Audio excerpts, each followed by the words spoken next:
అప్పగిస్తాను. దయచేసి పరిశుద్ధ గ్రంథంలో నుంచి లూకా సువార్త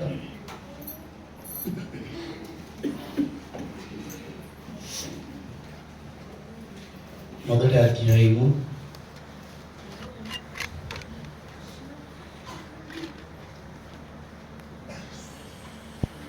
మొదటి అధ్యాయము 29 నుంచి క్లుప్తంగా ఎవరైనా చదవాలంటే చదవండి.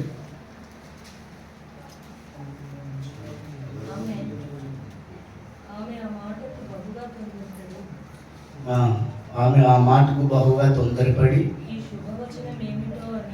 ఈ శుభవచనము ఏమిటో అని ఆలోచించుకొనుచుండగా దూత మరియా భయపడకుము, దేవుని వలన నీవు కృప పొందుతివి. ఇదిగో నీవు గర్భము ధరించి కుమారుని కని ఆయనకు యేసు అని పేరు పెట్టదువు. ఆయన గొప్పవాడై సర్వోన్నతుని కుమారుడు అనబడును. ప్రభువైన దేవుడు ఆయన తండ్రి అయిన దావీదు సింహాసనమును ఆయనకిచ్చును. ఆయన యాకోబు వంశస్థులను యుగ యుగములు ఏలును. ఆయన రాజ్యము అంతములేనిదై ఉండునని ఆమెతో చెప్పెను. అందుకు మరియా నేను పురుషుని ఎరుగని దాననే. అద్భుతమైన మాట. నేను పురుషుని ఎరుగని దానినని ఇది ఎలాగూ జరిగినని దూతతో అనగా దూత పరిశుద్ధాత్మ నీ మీదకి వచ్చును. సర్వోన్నతుని శక్తిని నిన్ను కమ్ముకొనును కనుక పుట్టబోవు శిశువు పరిశుద్ధుడై దేవుని కుమారుడు అనబడును. దేవునికి స్తోత్రం. హల్లెలూయా, హల్లెలూయా. ఈ వాక్యము, ఈ మాట చాలాసార్లు మనకు తెలిసిన వచనమే, చాలాసార్లు విన్న మాటే. అయితే ఇందులో గమనించవలసిన ముఖ్యమైన ఉద్దేశము, సారాంశము మాట ఏమిటంటే ఆమె యొక్క కన్య, ఆ కన్యక ద్వారాగా ఇది ఎలాగ సాధ్యమని భయపడుతుండగా, తొందరపడుతుండగా దూత ఆమె దగ్గరకు వచ్చి నువ్వు భయపడకు అని దూత మాట్లాడిన ద్వారాగా ఆమెకు ధైర్యం తెచ్చుకొని పరిశుద్ధుడైన ఆయన ఈ లోకాన్ని ఏలుతాడు అనే ఒక మాట, రాజ్య భారము, ఆయన రాజ్యము అంతు లేనిది కాబట్టి ఆ మాటకి యేసు అని పేరు పెట్టెదవు. ఆయనే సర్వ మానవాళ ప్రజలని ఆయన విముక్తి, ఆయన ద్వారా రక్షణ విమోచన కలుగుతుందని, ఆయన తప్ప వేరే ఎవరు కూడా రక్షణ విమోచన ఏమీ కలగదు. హల్లెలూయా, హల్లెలూయా. అందుకే ఆయన పరిశుద్ధుడు. హల్లెలూయా, హల్లెలూయా. నిజమైన ఆయన పరిశుద్ధుడు కాబట్టి ఆయన జీవించినంత కాలము కూడా ఏ పాపము కూడా ఆయన మీద ఏలుబడి చేయలేదు. హల్లెలూయా, హల్లెలూయా. ఎందుకంటే ఆయన యొద్ద చీకటి ఎంత మాత్రం ప్రవేశించడానికి హక్కు లేదు. ఎందుకంటే ఆయన తండ్రికి యొక్క సింహాసనాన్ని విడిచిపెట్టి, దేవుని యొక్క మధ్యస్థాన్ని విడిచిపెట్టి, దేవుని యొక్క సన్నిధిని విడిచిపెట్టి ఆయన ప్రజలందరికీ మహా సంతోషంగా సమాధానం కలగడానికి ఆయన జీవితాన్ని, ఆయన జీవించిన కాలమంతా కూడా ఆయన మన కోసము, మన పాపముల నిమిత్తము, మన దోషముల నిమిత్తము ఆయన మీద వేసుకొని తన పరిశుద్ధమైన జీవితాన్ని మరి కల్వరి శిలువలో ఆ యొక్క ప్రాణ త్యాగం చేయడం ద్వారా పునరుద్ధానుడైన తర్వాత ప్రతి మానవుడికి విమోచన రక్షణ కలిగింది. హల్లెలూయా, హల్లెలూయా. ఆయన పరిశుద్ధంగా జన్మించకపోతే మానవుడి కంటే పరిశుద్ధత అంటే ఏంటో అనేది తెలీదు, మానవుడి కంటే విమోచన అంటే ఏంటో తెలీదు. ఆయన పరిశుద్ధుడైనాడు కాబట్టి ఆయన పిల్లలను మనం ఒక్కటి ఏమై ఉండాలి? పరిశుద్ధత కలిగి ఉండాలి. హల్లెలూయా, హల్లెలూయా. ఎందుకో తెలుసా? దేవునికి వాక్యము చెలవిస్తుంది, నేను వెలుగై ఉన్న ప్రకారము మీరు కూడా వెలుగై ఉండాలంట. హల్లెలూయా, హల్లెలూయా. అందుకేనండి ఆనాడు మరి తూర్పు దేశంలో జ్ఞానులు, శాస్త్రులు, పరిసరులు, దొరలు వీరందరూ కూడా దారి ఎక్కడ ఉందో అని, యేసు ప్రభు జన్మించిన స్థలం ఎక్కడో ఏంటనే అంటే వారికి దారి తెలియకపోతే ఆకాశంలో నక్షత్రము దారి చూపించండి. దేవుని స్తోత్రము, హల్లెలూయా. ఆ నక్షత్రము వెలుగు చూపి దారి చూపించింది. ఆయన వెలుగై ఉన్న ప్రకారం మనం వెలుగులో నడిచిన ఎడల మనం ఆయన సహవాసం కలివారు అంటామంట. హల్లెలూయా, హల్లెలూయా. మొదటి యోహాను సువార్తలో మొదటి రాసిన పత్రికలో, యోహాను రాసిన మొదటి పత్రికలో ఉండదు ఆ మాట. ఆయన యొక్క చీకటి ఎంత మాత్రమో ఉండదు. హల్లెలూయా. అందుకే ఆయన పరిశుద్ధుడు, ఆయన పరిపూర్ణుడు, జగత్ రక్షకుడు, సర్వ మానవాళి నిమిత్తము, సర్వ ప్రజల కోసము ఆయన తాను జీవించినంత కాలము తను తగ్గించుకున్న రిక్తినిగా తగ్గించుకొని ఆయన ప్రాణ త్యాగం చేస్తాడండి. ఎవరు నీతో ప్రేమ చూపిస్తారు? ఈ లోకంలో ఉన్న ఎవరైనా నీ పట్ల, నా పట్ల కనీసం కన్న వారైనా సరే నీతో చివరి వరకు ఉంటారో లేదో తెలియదు. కానీ నా యేసు అంటున్నాడు కదా, నేను ప్రేమ స్వరూపిస్తున్నాను కాబట్టి ముదుగు వచ్చి వరకు నిన్ను ప్రేమతో నేను హత్తుకున్నాను అంటాడు. హల్లెలూయా, హల్లెలూయా. ఈరోజు ప్రజలందరూ కూడా, యావత్తు ప్రజలందరూ కూడా ఇంత గొప్ప రక్షణ పెట్టి ప్రభుని ఎంతగానో మహిమపరుస్తున్నారు. హల్లెలూయా.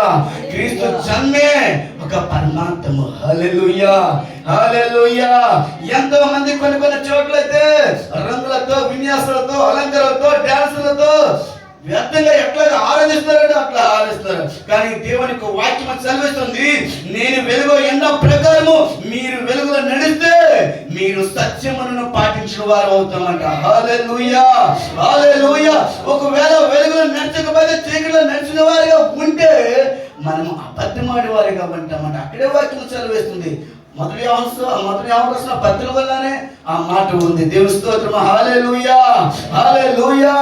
ఆ స్త్రీ అంట కన్య మరియ గర్భము ధరించిన పరిశుద్ధంగా, పరిశుద్ధంగా, పవిత్రంగా, ఏ పాపము అంటుకోకుండా, పురుషుని ఎరగకుండా, స్త్రీలలో గొప్ప గొప్ప గొప్పతనం తెలుసుకున్న ఏకైక స్త్రీ ఎవరంటే కన్య మరియ. హల్లెలూయా.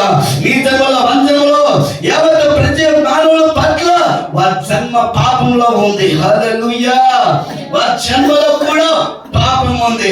కానీ కన్య మరియ జన్మము మరి గర్భము ధరించిన పాపం అంటే పురుషుని ఎరగిన వారిగా ఉన్నారంట. హల్లెలూయా, హల్లెలూయా. ఈరోజు అలాంటి పిల్లలు ఎవరు ఉన్నారండి? అలాంటి పిల్లలు ఎవరు ఉన్నారండి? క్రీస్తులకు బ్రతికినంత కాలం క్రీస్తు మీద మమకారం పెంచుకోలేదు. తన యవ్వనకాల జీవితాన్ని 33 రోజులు పరిశుద్ధంగా, పవిత్రంగా, నిష్కలంకంగా, నిర్దోషం, ఏ పాపం, ఏ మాలిన్యమో ఏది అంటుకోకుండా ఆయన బ్రతికినంత కాలము కూడా తను విరుద్ధంగా బలైపోయాడు. హల్లెలూయా, హల్లెలూయా, హల్లెలూయా. ఈ రోజు క్రీస్తు పుట్టాడని దాన్ని బట్టి అంతగానో సంతోషం చేస్తున్నానే. ఆ క్రీస్తు పుట్టుక ద్వారా ఎన్నుకున్న రాశి ఏంటని దాన్ని గుర్తిస్తున్నారండి. దాన్ని గుర్తించట్లేదు, దాన్ని గుర్తించట్లేదు. అసలు ఎలాగుంటే మనం వెలిగించబడతాము.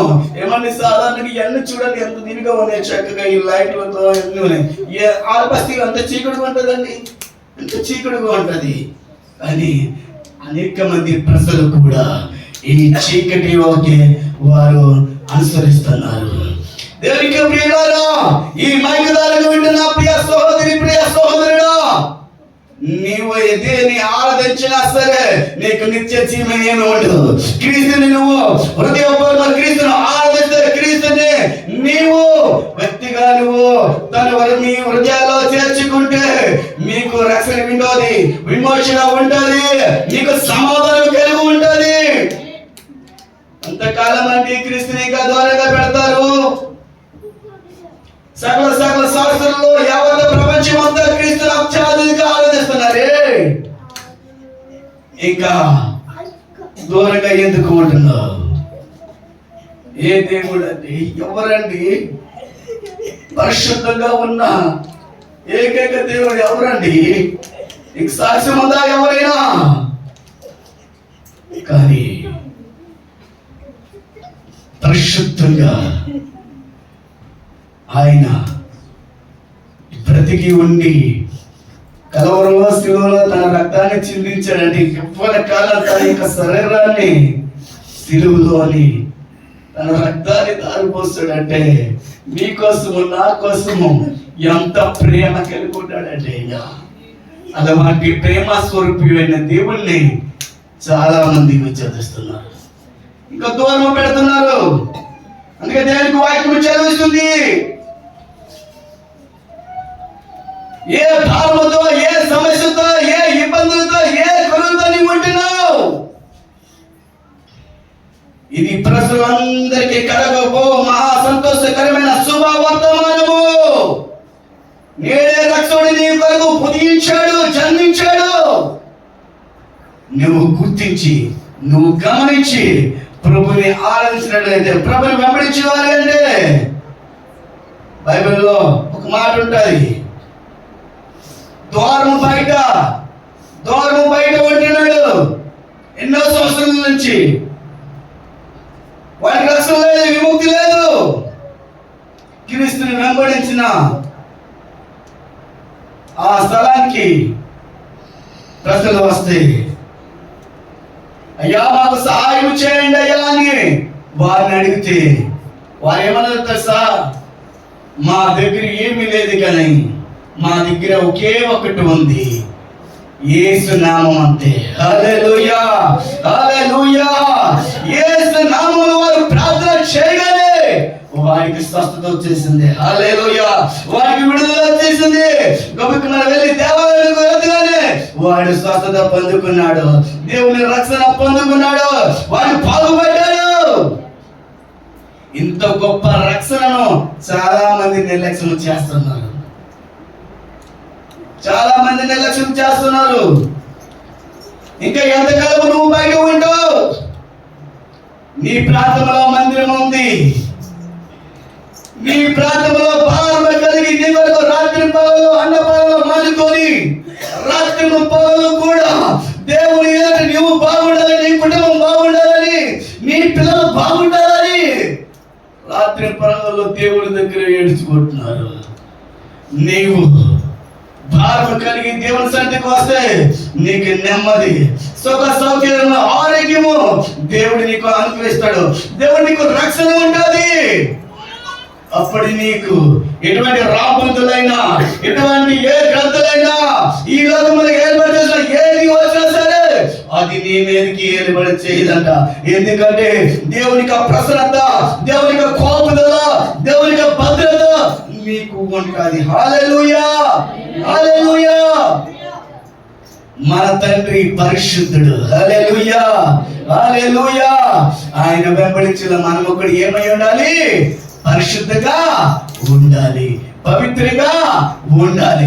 మనం బ్రతికిన జీవితంలో కొంతకాలమైనా సరే ప్రభు చిత్తం ఏమిటో, ప్రభు ఉద్దేశం ఏమిటో, అసలు ఇంత గొప్ప రక్షణ మనకి ఇచ్చాడు కదా, మనం ఎలా ఉండాలని ఈ రక్షణను పెట్టుకొని మనము ప్రతి దినము కూడా దేవుణ్ణి వెంబడించి దేవునితో సహవాసము కలిగి వారు మనం ఉంటే రాబోయే దినాల్లో దేవుడి యొక్క ఉన్నతమైన స్థానాన్ని దేవుడు మనకి ఇస్తాడంట, దేవుని యొక్క రాజ్యాన్ని మనకి ఇస్తాడంట. దేవుని స్తోత్రం. హల్లెలూయా, హల్లెలూయా. ఈ లోకంలో ఉన్న వెండి వైద్యులు కాదు, పరలోకమున ఉన్న ఆ తండ్రి స్థానం ఏంటంట మనకిస్తాడంట. హల్లెలూయా, హల్లెలూయా.